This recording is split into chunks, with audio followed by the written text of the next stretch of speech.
మీ ఇంట్లో మొదటి కోటీశ్వరుడు మీరే అవ్వాలనుకుంటున్నారా? ఈ ఫైనాన్షియల్ వెబినార్ లో ఇప్పుడే జాయిన్ అవ్వండి. నమస్తే, వెల్కమ్ టు సుమన్ టీవీ. నా పేరు రమ రాజేష్. ఈ వీడియోలోని అప్పు చేసి ఇన్వెస్ట్మెంట్ చేయొచ్చా లేదా, దీని గురించి డీటెయిల్గా తెలుసుకుందాము.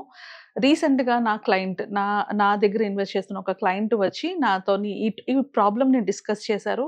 ఆయన డిస్కస్ చేసే వరకు కూడా ఇంత పెద్ద ప్రాబ్లం అవుతుంది అని నేను ఎక్స్పెక్ట్ చేయలేదు.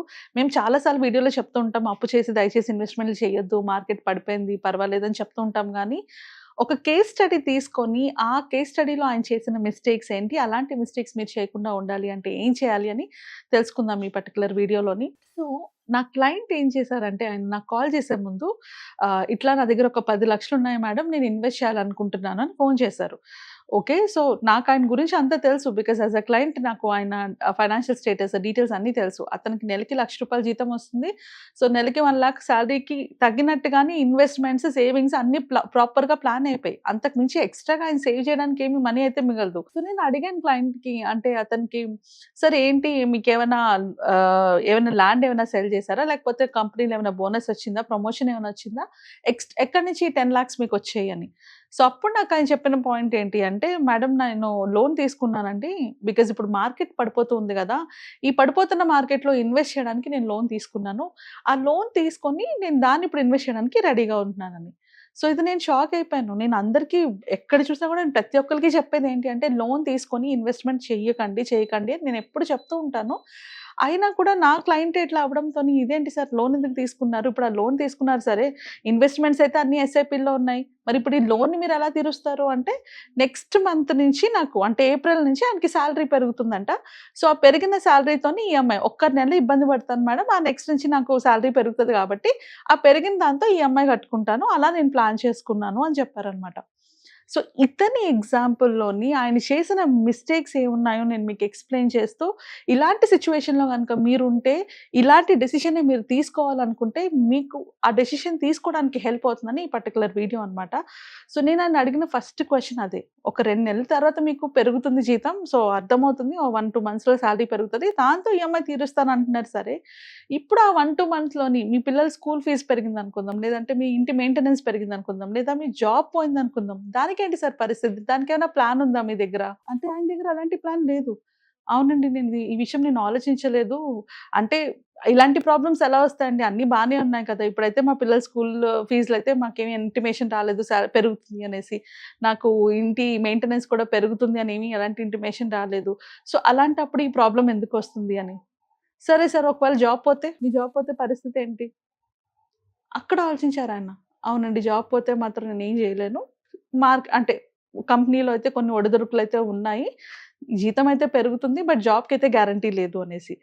సో మరి చేతిలో లేని డబ్బులు తీసుకొని ఇన్వెస్ట్‌మెంట్ చేయాలన్న ఆలోచన మీకెక్కడి నుంచొచ్చింది? మీ దగ్గర లేని డబ్బులు తీసుకొని ఇన్వెస్ట్‌మెంట్ ఎందుకు చేయాలనుకుంటున్నారు, ఎక్కడి నుంచి చేయాలనుకుంటున్నారంటే, అక్కడ ఆయన చెప్పిన సెకండ్ ఇంపార్టెంట్ పాయింట్, వాళ్ళ ఫ్రెండ్స్ అండ్ కొలీగ్స్ ఇప్పుడు మార్కెట్‌లో ఇన్వెస్ట్ చేస్తున్నారు, వాళ్ళ వచ్చిన యూనిట్స్ పెరిగాయి.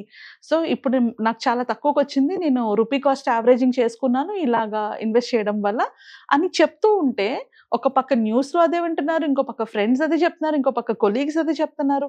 అన్ని వైపుల నుంచి ఇదే మాటలు విని ఆయనలో కూడా ఒక భయం పట్టుకుంది. అమ్మో, ఈ ఆపర్చునిటీ నేను మిస్ అయిపోతానేమో అన్న భయానికి, నాకు కూడా ఇందులో కావాలి అంటే, ఇందులో నేను కూడా ఎంతో కొంత తెచ్చుకోవాలి. మహా అయితే ఏముంది, ఈఎంఐకెళ్తది, ఎళ్తే ఎళ్ళింది. దాని మీద ఇందులో వచ్చే రిటర్న్స్ ఎక్కువే ఉంటాయి గదా, ఒక 5 yearsలో ఈఎంఐ తీరిపోతుంది అని మాత్రమే ఆయన ఆలోచించారు. బట్ ఆయనకు అర్థం కానిది ఏంటంటే, ఇదొక 5 years కమిట్మెంట్. లోన్ అనేది 5 years పాటు ఆయన తీర్చుకోవాలి. అది కాకుండా ఈ ఇన్వెస్ట్మెంట్స్ ఈలోపు కనుక అంతా పెరగకపోతే అప్పుడేం జరుగుతుంది తన మైండ్ సెట్‌కి. సో ఇన్వెస్ట్మెంట్స్ పెరుగుతాయి, ఈ లోన్ కన్నా ఎక్కువ రిటర్న్స్ వస్తాయన్న పాయింట్‌లో ఇన్వెస్ట్ చేశారు. కానీ ఆయన పెట్టిన మార్కెట్ ఏంటి, ఇది వోలటైల్ మార్కెట్. ఈ మార్కెట్ ఇంకో 2 నెలల్లో, ఇంకో 3 నెలల్లో ఇంకా పడిపోతే, అప్పుడు ఇదే కాన్ఫిడెన్స్‌తో ఉంటారా? మళ్ళీ అప్పు చేసి మళ్ళీ ఇన్వెస్ట్ చేస్తారా? ఇలా నేను అడిగినప్పుడు ఆయన దగ్గర ఆన్సర్ లేదు. సో సేమ్ క్వెషన్ మీకు కూడా. ఏదైనా అప్పు చేసి ఇన్వెస్ట్‌మెంట్ చేయాలి అనుకునేటప్పుడు, తర్వాత ఒకవేళ నేను ఇన్వెస్ట్ చేసిన అమౌంట్ అంతా కూడా పోయినా సరే, ఈ అప్పుని నేను ఎలా తీర్చాలి అన్న ప్లాన్ మీ దగ్గర ఉందా? అలాంటి ప్లాన్ లేనప్పుడు ఇన్వెస్ట్‌మెంట్ ఎందుకు చేయాలి? అప్పు చేసి ఇన్వెస్ట్‌మెంట్ ఎందుకు చేయాలి? ఇప్పుడు దీని తర్వాత ఏం జరుగుతుందో చెప్తాను. ఆయనున్న సిట్యుయేషన్‌లోని అట్లా ఒకవేళ అటు నుంచి ఇటు తలకిందులైతే అడిషనల్‌గా తీసుకున్న అప్పుకి తీర్చుకోవడానికి మళ్ళీ ఇంకో అప్పు చేయాలి. మళ్ళీ ఆ అప్పుని తీర్చుకోవడానికి ఇంకో అప్పు చేయాలి. తెలియకుండా చాలా మంది ఇలా ఒక అప్పు నుంచి ఇంకో అప్పు, ఇంకో అప్పు నుంచి ఇంకో అప్పు డెట్ ట్రాప్‌లో పడుతున్నారు. కొన్నిసార్లు కొందరు ఏం చేస్తారు, అమ్మో! ఈ రిస్క్ అంతా ఎందుకని తెచ్చుకున్న ఇన్వెస్ట్‌మెంట్, పెట్టిన ఇన్వెస్ట్‌మెంట్‌లని అమ్మేసి తీసుకొని వెళ్లి అప్పులు తీర్చుకుంటారు. అలా అయినా అప్పు పూర్తిగా తీరదు. ఇక్కడ ఇన్వెస్ట్‌మెంట్‌లో కూడా లాస్. అసలు సుఖంగా ఉన్న ప్రాణాన్ని ఎందుకు తీసుకెళ్ళి అప్పులు చేసి ఇన్వెస్ట్‌మెంట్ తీసుకొని ఆ తర్వాత దాన్ని తీర్చాలనుకోవాల్సిన అవసరం ఏముంది? అంటే అక్కడ ఆయన చెప్పిన థర్డ్ పాయింట్, కొంచెం రిటర్న్స్ ఎక్కువొస్తే నేను ఫాస్ట్‌గా రిటైర్ అవ్వచ్చు కదా! సో చాలా మంది మిస్టేక్స్ చేసేది ఈ మూడిటితోనే, ఈ 3 పాయింట్స్‌తోనే. Point number 1 comparison. మన చుట్టూ ఉన్న వాళ్ళతో మనల్ని కంపేర్ చేసుకొని అయితే వాళ్ళ లైఫ్ స్టైల్‌ని ఇమిటేట్ చేస్తాం, లేదా వాళ్ళ ఇన్వెస్ట్‌మెంట్స్‌ని ఇమిటేట్ చేస్తాం. ఇవి 2 కూడా రైట్ కాదు. ఎందుకంటే వాళ్ళ లైఫ్ వాళ్ళది, మన లైఫ్ మనది. మనం ఆళ్ళ లైఫ్ స్టైల్, వాళ్ళ ఇన్వెస్ట్‌మెంట్స్‌ని ఇమిటేట్ చేయడం స్టార్ట్ చేస్తే వాళ్ళకొక బ్యాకప్ ప్లాన్ ఉండుంటుంది. మీకు ఆ ప్లాన్ ఉందా? మీకు ఆ నాలెడ్జ్ ఉందా? లేదు. అలా మనం కంపేర్ చేసుకున్నప్పుడు వచ్చే లాస్ ఏదైతే ఉందో దాన్ని హ్యాండిల్ చేయడం తెలియక పానిక్ అవుతాం. పానిక్ అయ్యి, స్ట్రెస్ ఎక్కువయ్యి, డిప్రెషన్ అయ్యి, సూసైడ్స్ వరకు కూడా వెళ్ళిన వాళ్ళు చాలా మంది ఉన్నారు. సో ఇవన్నీ ఆలోచించుకోకుండా ఎక్సైట్‌మెంట్‌లోని మిస్ అయిపోతామేమో అన్న భయంతోని కొనేసుకుంటారు. This is second reason. First compare చేసుకుంటాం. తర్వాత ఎక్సైట్‌మెంట్ అండ్ ఫోమోతో కొనేసుకుంటాం. అంటే ఇంకొక బ్యాకప్ ప్లాన్ ఉండదు. కొనేసుకుంటాం. అండ్ దీని థర్డ్ రీజన్ ఏంటి అంటే, సో ఆ కొనుక్కున్నది గనక మనకు కావాల్సినట్టు రిటర్న్స్ రాకపోతే మనం డెట్ ట్రాప్‌లో పడిపోతాం. సో ఇది చాలా ఇంపార్టెంట్ అండి. ఈ 3 పాయింట్స్ మైండ్‌లో పెట్టుకోండి. అప్పు చేసి ఇన్వెస్ట్ చేసేటప్పుడు ఇలాంటి ప్రాబ్లమ్స్ ఒస్తాయి. ఆ ప్రాబ్లమ్స్ ఎంత భయంకరంగా తర్వాత ఫ్యూచర్‌లో టర్న్ అప్ అవుతాయంటే, ఆ అప్పులు తీర్చుకోవడానికి ఉన్న ఆస్తులను గూడా అమ్ముకోవాల్సి ఉంటది. చాలా మంది ఇదే మిస్టేక్ చేసే బాగున్న లైఫ్‌ని ఇబ్బందుల్లో పెట్టుకున్న వాళ్ళు చాలా మంది ఉన్నారు. ఆ తర్వాత వచ్చి మాలాంటి అడ్వైజర్స్ దగ్గరికొచ్చినా మేము ఏం చేయలేము. మీ చేతుల్లో డబ్బులు లేవు, ఆస్తులు లేవు, ఏమీ లేకుండా ఇప్పుడు నా అప్పులు తీర్చండి అంటే నేను కూడా హెల్ప్ చేయలేను. అలాంటి హెల్ప్‌లెస్‌నెస్ సిట్యుయేషన్‌లో పడిపోతారు. వీటన్నిటికన్నా ఈ ఈ తొందరలో పెట్టే ఇన్వెస్ట్‌మెంట్ మీకొచ్చే లాభం ఎంతుంటుందండి? మహా అయితే ఒక 1%, 2%, 3% ప్రాఫిట్స్ ఉంటాయి. ఈ 3% ప్రాఫిట్స్ పోయినా పర్వాలేదని మీ ఇన్వెస్ట్‌మెంట్స్‌ని కంటిన్యూ చేస్తే ప్రాబ్లమే రాదు కదా! సో, ఈ పర్టిక్యులర్ వీడియో నేను చేయడానికి మెయిన్ రీజన్ ఏంటంటే, ఆయనలాగా ఇంకెవరు గూడా అలాంటి మిస్టేక్స్ చేయకూడదు అన్న పాయింట్‌లోనే అతని టాపిక్ ఇక్కడ తీసుకొచ్చి వీడియో చేస్తున్నాను. సో, గుర్తుపెట్టుకోండి, అప్పు చేసి ఇన్వెస్ట్‌మెంట్ చేయడానికి అత్యాస అండ్ ఫోమో అండ్ కంపారిజన్ ఈ 3 ఉంటాయి. ఈ మూడిటితో మీరు అంటే ఇలాంటి నెగెటివ్ ఎమోషన్స్‌తోని పాజిటివ్ రిటర్న్స్‌ని మీరు క్రియేట్ చేయలేరు. అలా ఎప్పుడైనా క్రియేట్ అయినా గూడా అది మీకు 1 టైమ్, 2 టైమ్స్‌కి తప్పితే అంతకు మించి ఇంకేం ఉండదు. సో, ఇలాంటప్పుడు మనం చేయాల్సింది ఏంటి అంటే ఒక ప్లాన్‌తో ఎళ్ళాలి. ఇన్వెస్ట్‌మెంట్స్ ఎప్పుడు కూడా ప్లానింగ్‌తోనే ఎళ్ళాలి. ఒక ఫైనాన్షియల్ ప్లానింగ్ ఉండాలి. ఫైనాన్షియల్ గోల్స్ ఉండాలి. ఆ గోల్‌ని అచీవ్ చేయడానికి ఒక ప్రాపర్ ప్లాన్ ఉండాలి. ఈ ప్లాన్‌లో ఇన్వెస్ట్‌మెంట్ చేసుకుంటూ వెళ్ళినప్పుడు ఆటోమేటిక్‌గా మీ గోల్స్‌ని reach అవ్వగలరు.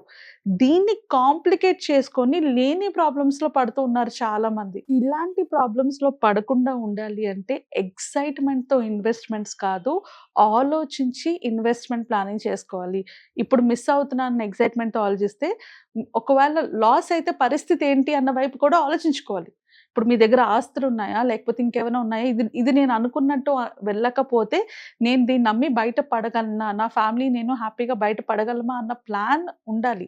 So, first of all ఈ 1, 2% కోసం వెనక పరిగెత్తొద్దు.